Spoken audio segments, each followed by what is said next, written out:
Hello, my self नवीन कुमार। और एक company है जो कि ट्रांसफॉर्मर में यूज होने वाले जो कंपोनेंट्स होते हैं इंटरनली उनको बनाने का काम करती है। ऐसी एक कंपनी है जिसका नाम है जे बी लेमिनेशंस। ये कंपनी स्टॉक मार्केट से पैसे उठाने का ट्राई कर रही है, लगभग 66 करोड़ 72 लाख रुपीज़। और जो कंपनी खुद की वैल्यू लगा रही है that is around rupees 330 crore rupees. So यहाँ पर ठीक ठाक पैसे कंपनी उठाना चाह रही है और वैल्यू भी ठीक ठाक कंपनी लगा रही है। अब यहाँ पे इस वीडियो के थ्रू हम लोग कंपनी की पॉजिटिव और नेगेटिव्स को समझने की कोशिश करेंगे फंडामेंटल एनालिसिस करके। अब यहाँ पे कंपनी का पहले बेसिक डिटेल्स आईपीओ की से रिलेटेड अगर बात करते हैं तो यहाँ पे 23 अगस्त से 29 अगस्त के बीच में 27 अगस्त से 29 अगस्त के बीच में कंपनी का आईपीओ खुलने वाला है। 146 का कट ऑफ प्राइस सेट किया और 1000 का लॉट साइज। तो आपको एक आईपीओ के साथ में एक लॉट के साथ में आईपीओ फाइल लगाने के लिए 1,46,000 रुपये की कम से कम जरूरत पड़ने वाली है। अब यहाँ पे कंपनी के जो आईपीओ है उसके थ्रू 22 करोड़ रुपए के शेयर्स जो है कंपनी के जो प्रमोटर लोग हैं वो भी बेच रहे हैं। और इनमें जो मेन प्रमोटर जो कि शेयर्स बेच रहे हैं उनका नाम है मनीष कुमार अग्रवाल जी। यही इस कंपनी के कर्ता धर्ता हैं जो कि लगभग 22 करोड़ रुपए के शेयर्स बेच रहे हैं। नेक्स्ट अगर बात करते हैं कि कंपनी बेसिकली क्या करती है तो उसको समझने के लिए हमें कंपनी की वेबसाइट पे जाना पड़ेगा। और कंपनी का जो मेन सबसे ज़्यादा बिकने वाला जो है ये है कट लेमिनेशंस। ये जो जो प्रोडक्ट जो मेटल होता है, मेटल को एक प्रिसीजन के अंदर में कट किया जाता है। कट करके बाद में जो ट्रांसफॉर्मर्स होते हैं जहाँ पे इस वो असेंबल होते हैं उनको भेजा जाता है। और जो अलग अलग जो ऑर्गेनाइज कंपनियों हैं उनको प्रोवाइड किया जाता है प्रोडक्ट। तो सबसे ज़्यादा बिकने वाला यही प्रोडक्ट है। उसके अलावा company slit coils, assembled course, जिसमें जो ट्रांसफॉर्मर होता है वो पूरा एक जो ढांचा होता है वो ढांचा बनाने का काम भी कंपनी करती है। और ये ENL स्टैंपिंग जो है ये भी कंपनी बनाती है। ये आप अगर ट्रांसफॉर्मर को कभी खोल के देखोगे, जो इलेक्ट्रिकल कंपोनेंट्स होते हैं काफ़ी सारे, उनको अगर खोल के देखोगे तो इसमें आपको इस सब की जो पत्तियाँ हैं वो नज़र आएंगी बहुत सारी। तो ये पत्तियां बनाने का काम करती हैं। ये अकेली कंपनी जो कि इस टाइप अकेली कंपनी नहीं है मार्केट में जो ये इस टाइप का काम करती है, और भी बहुत कंपनियां हैं। अगर आप गूगल पे सर्च करोगे तो आपको मिल जाएंगी बहुत सारी कंपनियां। अब सबसे ज़्यादा बिकने वाला ये प्रोडक्ट है। तो ये अब अपने वजह से कंपनी समझ लिया कि कंपनी क्या काम करती है। इलेक्ट्रिकल सेगमेंट की जो कंपनियां तो उनको ट्रांसफॉर्मर में यूज़ होने वाले जो कंपोनेंट्स हैं उनको बनाने का काम करती है। आज के दिन अगर काम का बेसिकली ट्रांसफॉर्मर, बाकी और भी काम करती है। नेक्स्ट अगर देखते हैं कंपनी अब आज के दिन पैसे उठाने का रीज़न क्या है मार्केट से, क्योंकि क्यों कोई भी इंसान जो है अपने शेयर्स अपनी कंपनी में मालिकाना हक देना चाहेगा। तो मैनेजमेंट ने डिसाइड किया है कि हमारे पास इस बार वर्किंग कैपिटल की रिक्वायरमेंट ज़्यादा है, सॉरी जो खर्चा है वो ज़्यादा है, एसेट्स कम है हमारे, उस खर्चे को मीट करने के लिए तो हमें वर्किंग कैपिटल रिक्वायरमेंट है, उसके लिए पैसों की ज़रूरत है। बेसिक रीज़न है, कोई खास रीज़न कंपनी के पास में है नहीं।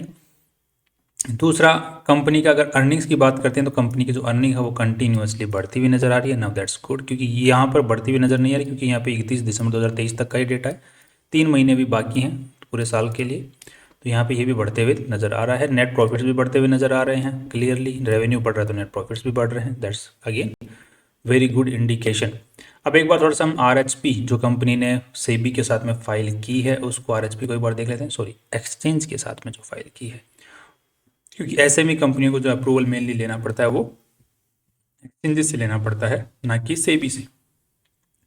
अब कंपनी की जो साइज़ है उसको देखते हुए कंपनी को फुल फ्लैज आईपीओ भी लेके आ सकती थी, but company full fledge IPO नहीं लेके आई है, SME के सेगमेंट में ही लेके आई है। नेक्स्ट अगर अब बात कर लेते हैं कि कंपनी के जो करदाता होगा मनीष कुमार अग्रवाल जी।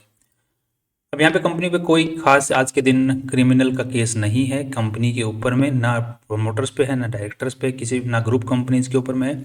कुछ केसेस हैं जो कंपनी ने कर रखे हैं और बाद में अगेंस्ट द कंपनी टैक्स के रिलेटेड जो केसेस हैं वो हो रखे हैं। प्रमोटर्स के खिलाफ भी हो रखे हैं, डायरेक्टर्स के खिलाफ भी हो रखे हैं और कंपनी के खिलाफ भी हो रखे हैं। इनकी वजह से जो कंपनी के ऊपर में कंटिजेंट लाइबिलिटी जो है वो बनी हुई है, जो कि लगभग टोटल जो कंटिजेंट लाइबिलिटी है वो इतनी मिला के लगभग 10 करोड़ रुपए के आसपास में बनती है। नेक्स्ट अगर देख लेते हैं ये कंपनी ने अब तक जिस तरीके से शुरुआत हुई है कंपनी की, उसके बाद में 1988 में बनी, फिर 95 में पहला एक्सपोर्ट किया पहला ऑर्डर। उसके बाद में ISO सर्टिफाइड हुई 2011 में, फिर 16 के अंदर में पावर ग्रिड से इनको वो मिला। पावर ग्रिड एक बहुत बड़ी कंपनी है गवर्नमेंट की, उनसे इनको अप्रूव वो जो प्रोडक्ट है वो अप्रूव मिला, रजिस्टर होगी उसके साथ में। एंड दूसरा ये यहाँ पर आपके साथ में चीज़ें लिखी हुई, प्रोडक्शन यूनिट बनाई गई, बाद में कंपनी को सर्टिफिकेट मिला स्टैंडर्ड ब्यूरो ये जो ब्यूरो ऑफ इंडियन स्टैंडर्ड है BIS का। अब आज के दिन ये IPO लेके आ रही है। सो ठीक ठाक कंपनी है, पुरानी कंपनी है, अपने हिसाब से धीरे धीरे बढ़ती जा रही है, धीरे धीरे काम कर रही है। नेक्स्ट देख लेते हैं अब कंपनी का जो मेन रेवेन्यू कहाँ से आ रहा है, कट लेमिनेशन जिनकी हमने बात किया था। नेक्स्ट अगर देख लेते हैं अब यहाँ पे सेकेंड, ओके, तो ये कंपनी की जो फैसिलिटी है, जो कंपनी यूज़ कर रही है, जो इंडस्ट्री यूज़ कर रही है, फैक्ट्री जो कंपनी यूज़ कर रही है, वो कंपनी द्वारा ओन्ड है और वो ओन कर रही है 1988-94 से ओन कर रही है। और उसकी जो साइज़ है वो अच्छी खासी साइज़ है, जिसकी आज के दिन खुद उस एरिया की जहाँ पर कंपनी फैक्ट्री है उस एरिया के अंदर में अच्छी खासी वैल्यू है। तो यहाँ पे कंपनी द्वारा ओन्ड है तो उस एरिया की अच्छी खासी वैल्यू है, उस लैंड की अच्छी खासी वैल्यू है। यहाँ पे साथ में कंपनी का जो मैन्युफैक्चरिंग यूनिट नंबर 2 और रजिस्टर्ड ऑफिस है, ये दोनों किराए के ऊपर में है। अब यहाँ पे कंपनी का जो लोगो है वो रजिस्टर्ड है, दैट्स ओके, सॉरी रजिस्टर्ड नहीं, एक्सेप्टेड है, अभी एक्सेप्टेड एंड एडवर्टाइज्ड है। तो ये जो लेवल पार हो जाता है इसके बाद में कंपनी का लोगो रजिस्टर्ड हो जाता है, ये फाइनल लेवल होता है। अब यहाँ पे हमें वो समझना, कंपनी की बैलेंस शीट को समझना पड़ेगा। बैलेंस शीट की साइज क्या है, तो यहाँ पे कंपनी की पूरी बैलेंस शीट साइज है 130 करोड़ रुपया, शायद राइट।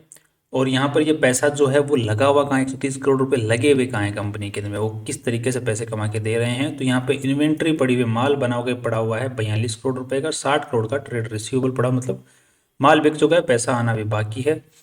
और बाकी जो पैसे हैं वो 6 करोड़ रुपए कैश पड़ा हुआ है, शॉर्ट लोन एडवांस दे रखा है सप्लायर्स वगैरह किसी को भी कंपनी ने 5 करोड़ रुपया, और ये 5 करोड़ रुपए के आसपास में बाकी अदर करंट एसेट्स की फॉर्म में है।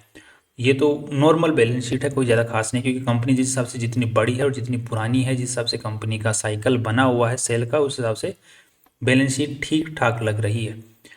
कंपनी के P&L स्टेटमेंट को देखने में अच्छा खासा ग्रोथ नज़र आ रहा है, नीचे जो अप टॉप लाइन है और बॉटम लाइन है दोनों ही ग्रोथ में नज़र आ रही हैं। तो अगर वहाँ पे कोई शक नज़र आता तो फिर हम बैलेंस यहाँ पर इसको P&L स्टेटमेंट को भी चेक करते हैं, बट यहाँ पर कोई दिक्कत नज़र नहीं आ रही। नेक्स्ट अब एक बार कंपनी का पी और पीबी रेशियो निकाल के देख लेते हैं। तो कंपनी ठीक है, राइट, कोई कोई घसड़ पसड़ कंपनी में नज़र नहीं आ रही है। अब यहाँ पे कंपनी का हम लोग पी और पीबी रेशियो एक बार निकाल लेते हैं कि कंपनी ने अपनी वैल्यू ज़्यादा तो नहीं लगाई है कहीं पर, या हमें हाथ में कुछ छोड़ा ही ना हो कमाने के लिए। तो 329 करोड़ रुपीज़ की कंपनी की वैल्यू लगाई गई है। यहाँ पे कंपनी जो सालाना कमाई कर रही है वो यहाँ पे लेटेस्ट डेटा के अकॉर्डिंग अगर हम लोग प्रोजेक्टेड बेसिस के ऊपर में देखते हैं तो लगभग इस साल 17 करोड़ के आसपास में कमा लेगी। तो यहाँ पे वैल्यू क्या लगाई है, 329 डिवाइडेड बाई 17। यहाँ पे पी रेशियो निकल के आता है 19 का, जो कि हायर साइड में ही है, बट ऑलरेडी आज के दिन मार्केट क्या बहुत ही ज़्यादा हवा में उड़ रहा है, जिसकी वजह से ये पी रेशियो जस्टिफाइड लग रहा है, बट एक्चुअली ये पी रेशियो खराब ही माना जाता है। यूजुअली जो कि एफडी रेट होता है, जिसका पी रेशियो आज के जिस हिसाब से एफडी रेट चल रहा है, तो एफडी का जो पी रेशियो उसको माना जाता है 15 का। तो 15 से ऊपर जिसके भी पी रेशियो हैं जिन कंपनियों का, वो बुरा ही है। बट आजकल मार्केट ऑल टाइम हाई के ऊपर में चल रहा है, तो ये थोड़े जब तक रिट्रेसमेंट नहीं आता मार्केट में, जो कंपनियां वापस अपने लेवल पे नहीं आती हैं, तब तक ये पी रेशियो जस्टिफाइबल लगते हैं। नेक्स्ट अगर आप देख लेते हैं थोड़ा सा कंपनी का पीबी रेशियो कि कंपनी की नेटवर्थ के हिसाब से कितनी ज़्यादा वैल्यू लगाई है, तो 58 करोड़ रुपीज़ की कंपनी की नेटवर्थ बताई जा रही है, 66 करोड़ रुपीज़ और उठा रही है। तो यहाँ पे 120 रुपये के आसपास में खर्चा वर्चा निकालने के बाद में बचता है। तो 120 करोड़ को इसके अंदर में अगर हम लोग डिवाइड करते हैं 329 के साथ में, सो दैट्स अराउंड 2.74 का पीबी रेशियो।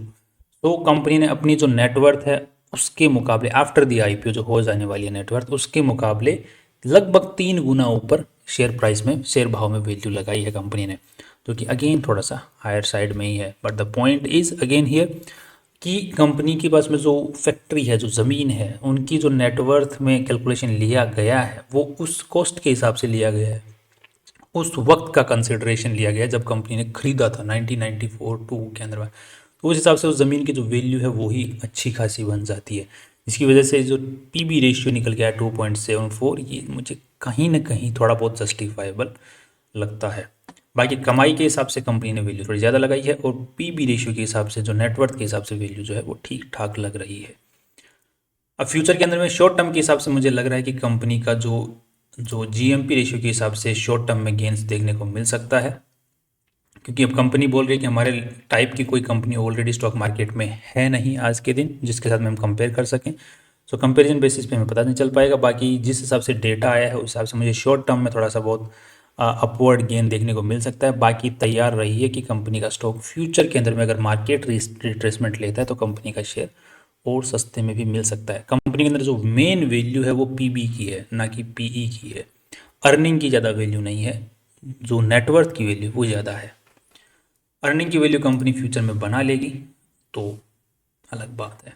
बाकी अर्निंग्स में मेरे को एक दिक्कत थोड़ी सी और नजर आई कि इस साल जो है कंपनी का जो जिस हिसाब से नेट कंपनी ने कमाई की है, बॉटम लाइन कमाई जो है वो थोड़ी सी ज़्यादा एक्सटेंडेड लग रही है, थोड़ी ज़्यादा पफ डफ लग रही है। तो फ्यूचर में वो पफ अप निकलेगा तो फिर अर्निंग्स में थोड़ी बहुत पी रेशियो जो है थोड़ा सा और हायर साइड में जा सकता है, जिसकी वजह से थोड़ा सा रिस्क है। शॉर्ट टर्म में हो सकता है कि एक बार कंपनी ऊपर जाए, बट वापस फ्यूचर के हिसाब से रीट वो एवरेजिंग करने के लिए पैसा रखिए साइड में। तो पूरी कंपनी में मान के चलिए कि आप एसएमई सेगमेंट की कंपनी है तो ऐसी कंपनियों में 3% से ज़्यादा पैसा नहीं लगाया जाता है, 2-3% से ज़्यादा अपनी पूरी कैपिटल का। उसके अंदर में भी आप उसको आधा आधा डिवाइड करिए कि अगर फ्यूचर में नीचे आती है तो और एवरेजिंग कर सकें उसी पैसे से। तो टोटल जो अमाउंट हो इन्वेस्टेड हो इस कंपनी में वो 3% से ज़्यादा ना हो आपके पूरे पोर्टफोलियो इक्विपमेंट का, पोर्टफोलियो का। बाकी आप कोई भी डिसीजन लें अपने फाइनेंशियल एडवाइजर से पूछ के लीजिए। That's all. कल फिर मिलते हैं नई इंपॉर्टेंट वीडियो के साथ में। सी यू टुमारो।